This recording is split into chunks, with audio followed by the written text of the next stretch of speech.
नरेंद्र मोदी सरकार ने बाथरूम बनाए हैं और उन बाथरूम में पानी भी नहीं आता, समझे? उन खरीदने वालों को बाथरूम भी इतने जबरदस्त है कि यूपी में उनको शिक्षित किया कि शौच वहाँ करना चाहिए। हाँ, बता तो रहा हूँ आपको, बाथरूम तो इतने बढ़िया बनाए इन्होंने कि बाथरूम में गुटखे की दुकानें लग रही है। आप सोच लीजिए, कटिया बिछा कहते हैं भाई सब, तिलक और टोपी के बीच में हम लोगों का बड़ा गहरा संबंध है। आप क्या इस देश के लोगों को बांटना चाहते हैं? आप कहते हैं ना कि भगवान ही पहनते, देखिए मैं पहनाता हूँ भाई को भगवा ये लीजिए, और हम इनकी टोपी पहनते ये लीजिए। क्या दिक्कत है आपको इससे, बताइए? ये हमारे देश की खूबसूरती है भाई साहब। हम इनकी टोपी लगाएंगे अपने सर पे, ये भगवा पहनेंगे, ये हमारे भाई हैं। बताओ क्या दिक्कत है? अस्सलाम वालेकुम दोस्तों, मैं हूं शारिफ खान। कर्नाटक के अंदर जैसे जैसे चुनाव नजदीक आ रहा है वैसे हिंदू मुस्लिम का मुद्दा पूरे चरम सीमा पर पहुंच चुका है। कर्नाटक के अंदर मोहित शर्मा से बातचीत करेंगे, बहुत सारे मुसलमान उनके साथ में हैं। भगवा और तिलक दोनों ने मिलकर क्या बातचीत की वो सारी वीडियो क्लिप मैं आपको दिखाऊंगा। लगातार जिस तरह से हिजाब को लेकर, लगातार खाने पीने की चीज़ों को बैन करने की, अजान को बैन करने की मांग लेकर बड़े पैमाने पर कर्नाटक के अंदर कुछ ऐसा हुआ है जिसका देखना आप लोगों के लिए बहुत ज़रूरी है। इससे पहले कि वो वीडियो मैं आपको दिखाऊं, दो बड़ी खबरें आपको साथ साथ बताता हुआ चलता हूं। ये दोनों बड़ी खबरें एक तो महाराष्ट्र से है और एक कर्नाटक से है।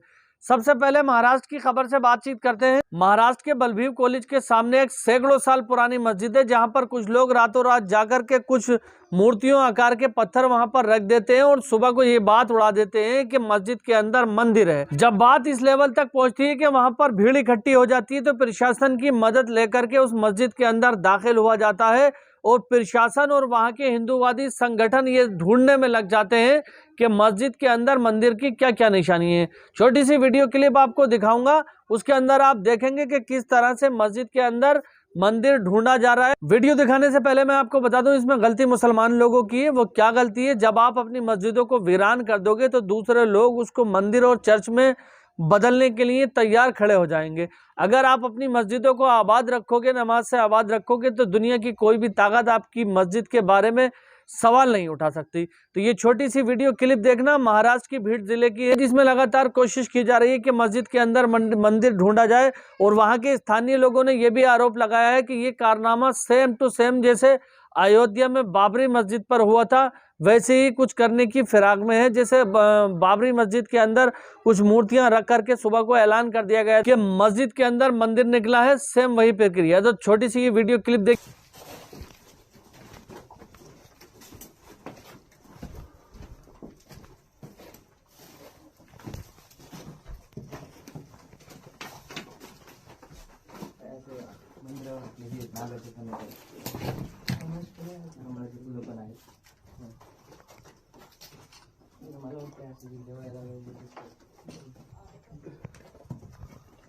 हे बंद घ्या साहेब, इथं काल मी बघलं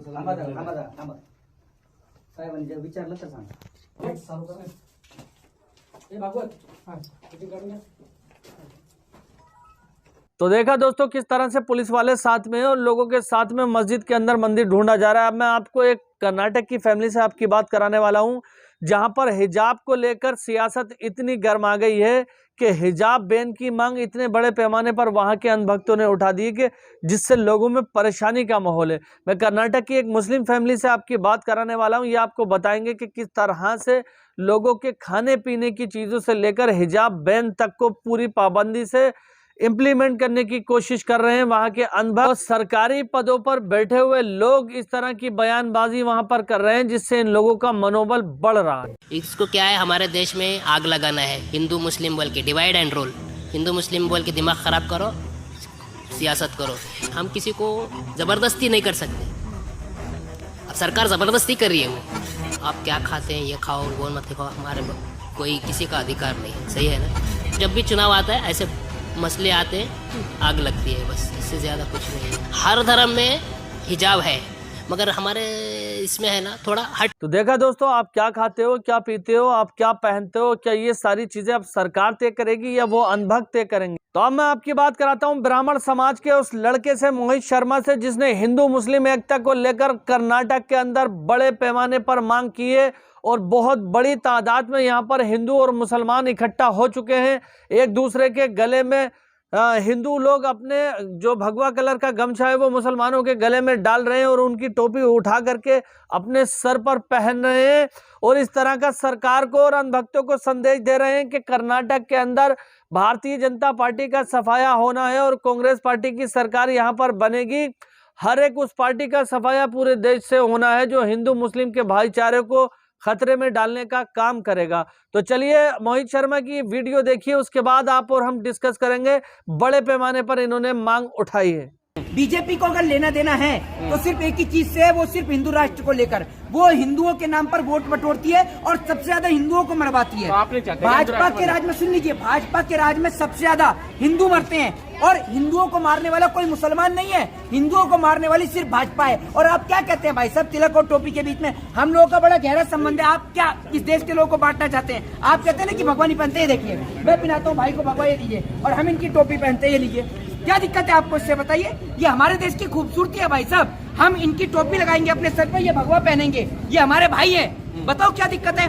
हम मंदिर भी जाते हैं, मस्जिद भी जाते हैं, हमें जो चीज दिखती है हम सबके आगे सजदा करते हैं, सर झुकाते हैं। आपको उससे आपत्ति क्या है, ये बताइए ना भाई। मैंने टोपी पहनी, नहीं, आपत्ति सिर्फ एक देश के नेताओं को। आपको कोई आपत्ति है मैंने आपकी टोपी लगाई? आपको इस भगवा से कोई आपत्ति है?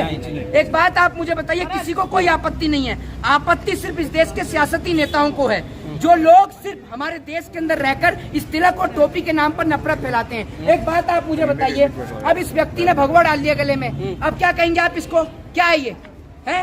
और अभी यहाँ पर अगर इसने टोपी भी लगा ली तो बताइए अभी से आप क्या कहेंगे? क्या ये कलर भाजपा का है? ये भगवा जो है नहीं, ये भाजपा का है क्या भगवा? इस भगवा कलर को मोइनुद्दीन चिश्ती पहना करते थे, जिसे जाफरान कलर कहा जाता है। इन्हें क्या पता? ये जाहिल है।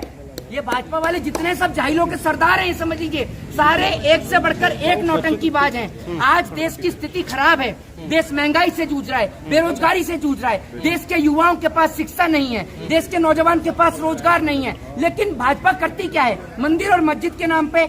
ये वही कर्नाटक की सरजमी पे मैं खड़ा हुआ हूँ, जहाँ कर्नाटक पे कभी बहन बेटियों को पर्दे का हटाने की बात की गई, उनका हिजाब हटाने की बात की गई। एक बात आप मुझे बताइए, क्या हिजाब सिर्फ हिंदू धर्म में है? मुसलमान धर्म, हिंदू धर्म में, मुसलमान धर्म में, हिंदू में नहीं है। हिंदू धर्म में बहन बेटी घूंघट ओढ़ती हैं। आज अगर आप मुसलमान बहन बेटियों का हिजाब हटवाएंगे तो कल को आप हिंदुओं को कहेंगे कि अपनी बहन बेटियों का घूंघट हटवाएं। क्या ये थोड़ी चल रहा है। आप सियासत करिए, सियासत करना एक राजनेता का काम होता है। सुरक्षा में बाधा आती है ना, वो कहते हैं सुरक्षा में बाधा आ जाती है। अरे सुरक्षा में क्या बाधा आ जाएगी? एक बात आप मुझे बताइए, नरेंद्र मोदी, भाजपा वाले लोग जब इस देश के नेता एमएलए बनकर, एमपी बनकर बलात्कारी हो सकते हैं। इनकी पार्टी का नेता कुलदीप सिंह सेंगर एमएलए था इनकी पार्टी से, वो बलात्कारी निकला। एक नेता इनका बैठ के असेंबली में पॉर्न वीडियो देख रहा। इन लोगों का एजेंडा है कि लोगों का ध्यान जो है वो महंगाई से हटाया जाए, शिक्षा से हटाया जाए, स्वास्थ्य से हटाया जाए, बेरोजगारी से हटाया जाए। ये चाहते हैं सिर्फ लोगों का ध्यान हिंदू और मुसलमान की ओर तरफ रहे। ये पहले इस देश के नेता हैं जो इस देश को बर्बाद करने में लगे हुए, ये मैं आपको बता दूं। तो उम्मीद करता हूं दोस्तों ये वीडियो देखकर आपको काफी कुछ जानने को मिला होगा। अगर ये वीडियो आपको पसंद आई हो तो मेरे चैनल को सब्सक्राइब करके बेल आइकन पर ऑल का बटन सेलेक्ट कर लेना। दोस्तों जाते जाते मैं आपको बता दूं कि भारतीय जनता पार्टी के पास कोई खास मुद्दा शायद बचा नहीं है, जो लगातार हिंदू मुसलमान के मुद्दे को उठाने की कोशिश कर रही है। ईश्वरप्पा जो कर्नाटक के भारतीय जनता पार्टी के नेता हैं, जिनको भारतीय जनता पार्टी ने टिकट भी नहीं दिया, मतलब इस स्तर के नेता भी अजान पर पाबंदी लगाने की बात करते हैं। वहीं हिजाब बैन को लेकर बड़े बड़े कॉलेजों, बड़े बड़े धार्मिक स्थलों पर इस तरह के काम कर रहे हैं कि यहाँ पर हिजाब पहन करके आप नहीं आ सकते, हमारे धार्मिक स्थान से आप नहीं गुजर सकते अगर आप हिजाब पहने हुए हैं। जबकि हिजाब गर्ल, पिछले साल आपने देखा होगा कि एक बवाल उठा था हिजाब को लेकर के। एक लड़की थी वहां पर, मुस्कान नाम की, और उसी के साथ में, या आप कह लीजिए उसी के कॉलेज से एक दूसरी लड़की थी, उसको भी हिजाब गर्ल कहा जाता था। उसने इस समय 2023 में बोर्ड परीक्षा में टॉप किया है। जी हाँ दोस्तों, बोर्ड की परीक्षा में टॉप किया है उस हिजाब गर्ल ने। तो अब आप ये समझिए कि किस तरह से नफरत फैलाने का काम कर रहे हैं ये अनभक्त। लेकिन इनको जवाब देने के लिए मोहित शर्मा, विनय दुबे, अजीत अंजुम, रवीश कुमार जैसे लोग बैठे हुए हैं, जो इनके हर एक गलत सवाल पे जवाब देते हैं, जो इनके हर एक आतंकी सवाल का जवाब देते हैं, और लगातार इनकी जो मुहिम है हिंदू मुस्लिम करने वाली, उनको कुचलने का, दबाने का काम करते हैं। इंशाल्लाह फिर मिलूंगा इसी तरह की एक नई वीडियो के साथ। तब तक दुआओं में याद रखना। खुदा हाफिज, जय हिंद, जय भारत।